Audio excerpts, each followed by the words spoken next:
Brought to you by Penguin.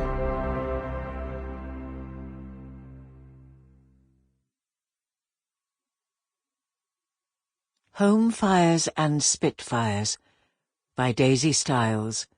Read by Helen Lloyd. Chapter 1. Mary Vale, May 1940. Ward's sister Ada Dale came swinging out of Matron's office with a radiant smile on her beautiful young face. Only 6 months ago, she'd worried that a scandal that had rocked both the Sisters of Holy Mary and Mary Vale, their home for mothers and babies, would destroy their reputation. But the home's former matron, along with the shamed chairman of the Board of Governors, had been imprisoned for what they'd done, thereby vindicating Mary Vale Home and the convent too. During the trial, the previous resident doctor had been struck off the list for his drunken misdemeanors, leaving the home free to appoint a new young doctor, one whom everybody was keenly looking forward to working with. With the dark memories of the past regime laid to one side, Ada could only thank God that justice had been seen to be done, and they could carry on with the work they loved. Smiling to herself, Ada headed back to the ward. But as she passed the front door, which had been left wide open to let in the fresh air, she couldn't resist slipping outside for 5 minutes. She walked quickly across the garden to the end of the terrace, from where she was always sure of getting the best views. Ada's deep blue eyes sparkled with pleasure as she took in the vast dramatic sweep of Morecambe Bay, where the tide was making its way out. "God," she murmured softly to herself, "how I love this place." Rock pools appeared in the sweeping, silvery, sage-green marsh, rich pickings for long-legged oyster-catchers, redshanks and godwits, pecking and dibbling in the shallows for razor shells and ragworms. Gazing raptly from her vantage point on the terrace, Ada recalled a story she'd read in a local history book. Centuries ago, after docking at Heysham, Irish friars and pilgrims had hired expert guides to lead them on donkeys along the safe pathways that threaded through the treacherous quicksand of Morecambe Bay.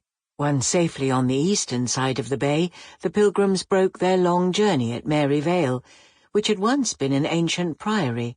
After being given food, drink, and a bed for the night, the pilgrims continued on their way to Furness Abbey. With the breeze teasing tendrils of golden auburn hair from under her nurse's cap, Ada's thoughts returned to the present, and even though she was warmed by the late spring sunshine, she felt a shiver tingle all the way down her spine. It was becoming terrifyingly evident that the enemy were outpacing Britain on land, sea, and sky. Nazi troops were making rapid progress across northern Europe, relentlessly pushing the British, French, and Belgian troops back westwards. Even the new Prime Minister, bulldog-like Churchill, couldn't provide the number of fighter planes the RAF would need to outpace the Luftwaffe's supply of Messerschmitts when the air war began in earnest. With the capital under the threat of attack from bombing raids, evacuees were leaving London in their droves.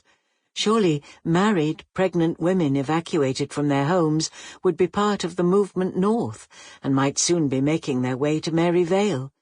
Ada wondered how their arrival would go down with the residents, who came to the home to hide away their shame and have their babies in private.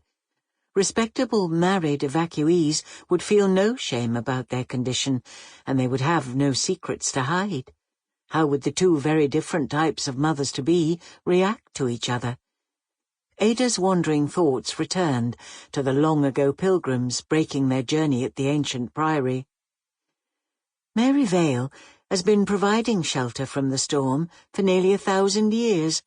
Nothing much has changed, she thought to herself, smiling as she headed back into the home. The appointment of a new and much trusted matron could not have come at a better time. The promotion of Sister Anne, a nun of the Order of the Sisters of Holy Mary, and an experienced midwife too, filled the Mary Vale staff with hope and excitement. "I never in the world—" Sample complete. Ready to continue?